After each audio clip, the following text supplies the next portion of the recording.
Hi there, my lovely English 977 tech folks, and welcome to this week's digital asynchronous teaching of technical integration. Since I am going to be giving you this information in an asynchronous video format, I will, of course, truncate the information and make sure that it's streamlined so that we can have a digital based conversation in this context.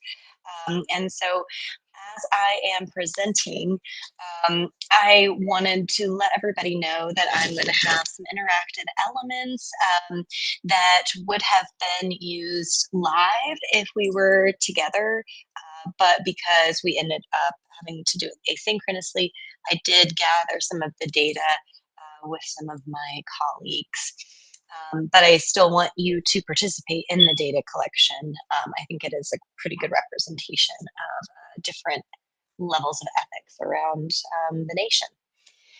So I am going to be giving an overview of this amazing article from Kristen Arola, Composing as Culturing.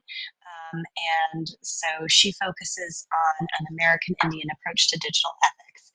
And so this reading was really fascinating for me, and just because of how it approaches the actual, like, without with lack of a better word, soul of composition, of just like, why do we create, why do we build, why do we manifest, and like give credit where credit is due to all of these sources. And so Kristen Arola does a really lovely job of just kind of weaving together the idea of culturing as this way of both representing the culture in which the information comes, but then also representing um, like the art of composition. And so she kind of starts off in her article with this really interesting opening. And so, well, I've always known that there is a right way and wrong way when it comes to writing, particularly when it comes to issues of plagiarism. I can't say I ever thought much about the idea of cheating in craft. To me, if someone could show me a finished product, say a knitted scarf, beaded earrings, or a hand sewn skirt, the finer points of how they actually constructed the text didn't occur or matter much to me. And so I think that we've all, as English teachers, been in these contexts where we are constantly like trying to, catch cheaters and like catch plagiarizers and find out if they copied and pasted. And now we've got AI everywhere, and just kind of like the ethics of like, where do we draw the line of cheating versus source material. And so, as she goes into her argument more, what I really latched onto that I thought was so beautiful is the heart of it, I think, is on this first page. Well, it's the idea that you need to put yourself and your relations into what you're making. It should take some effort. And Jill chimes in from being the sewing machine. It's a labor of love. And so just it kind of caught my attention, specifically the idea that like composition, composing, building, art making, or just any act of creation, it's not just about like catching things that are stealing, but it's rather like paying homage and tribute to what did come before. And instead of like cheating or cutting corners, it's like making sure that the art is preserved. And I found that to be such a really interesting and refreshing concept. But kind of moving on in the argument here, just kind of a summary of the argument, which is that what does digital ethics have to do with American Indians? So that's really just kind of how it starts. And so Arola, she does a really nice job of going into like all of these all of these like historical frameworks around Native folks, like forced relocation, broken treaties, cultural erasure, and these things are part of native history, but so is this idea of like endurance and resistance. So in general, Arola argues that universities are obsessed with plagiarism detection, and they use tech that's framed as risk management instead of ethical making. So she kind of like boils it down to like, what if digital literacy begins with ethics and non-enforcement, which was a very different approach, I think, to how many of us kind of, catch plagiarism. Like, Turnitin was one of the examples that she used, and I know that many of my colleagues have used Turnitin. Um, but the argument that she's making is that like the idea of like catching the source material is far less of a concern than like the craft and like giving credit to argument to build another argument.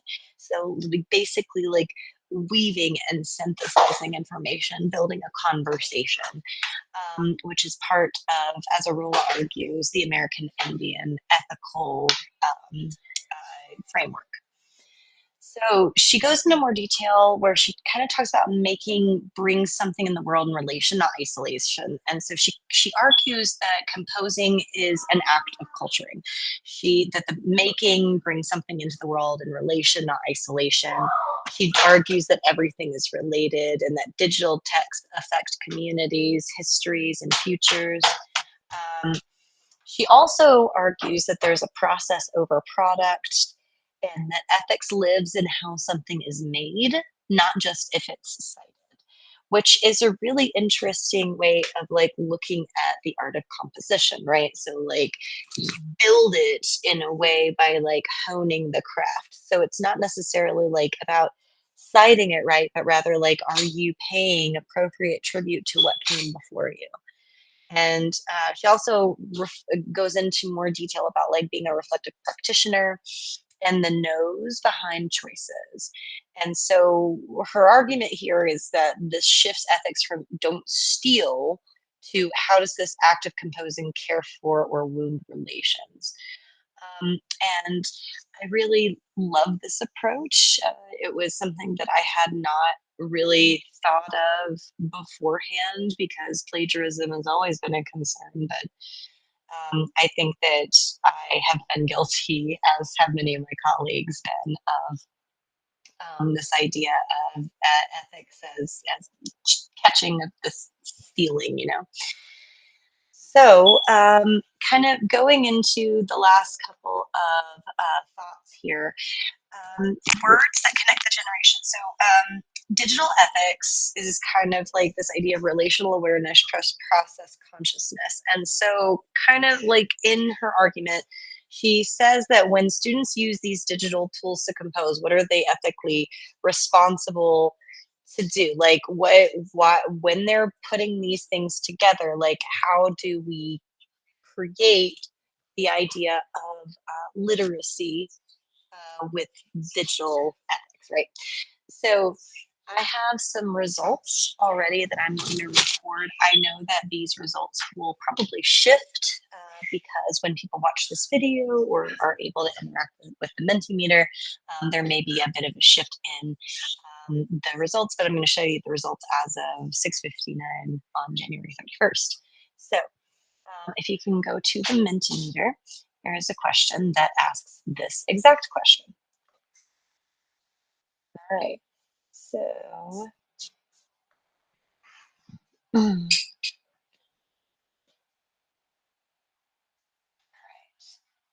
so this is a survey taken from you all plus my wonderful colleagues. But when students use digital tools to compose, what are they ethically responsible to? And so we had two people that said the teacher, one person that said the grade, 8 people that said the source, but only 5 people said to the community it represents. Um, and I think that that just kind of reflects a lot of what Arola is arguing here is that we in general kind of focus more so on making sure that the source is attributed as opposed to like building the argument from the community in which it comes, which I found to be a really interesting argument to make.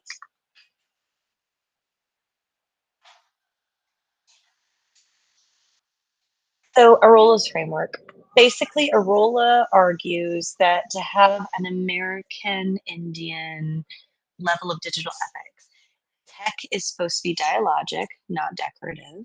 So it's meant to like create that level of conversation. Audience participation needs to be a part of it, as well as a communal experience. So, the tool in question in this idea of digital ethics supports ethical composing because, or we have to also ask ourselves, this technology is being used not to impress, but to what? Digital ethics is not about avoiding plagiarism, but digital ethics is rather about recognizing that composing always shapes the relationships that we have with each other and our history and our culture.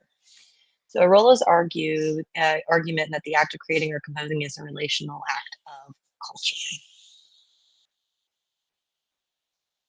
And so Arola's argument, where I mean, Arola has several arguments, but one of my favorite lines from Arola's work is digital ethics is not about avoiding plagiarism, it's about recognizing that composing always shapes relationships.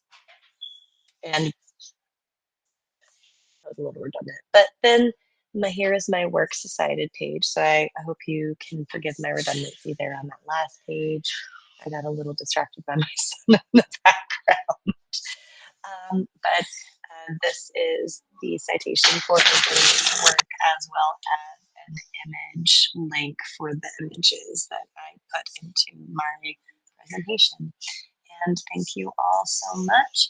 I hope you all have a nice, snowy, icy, cold weekend.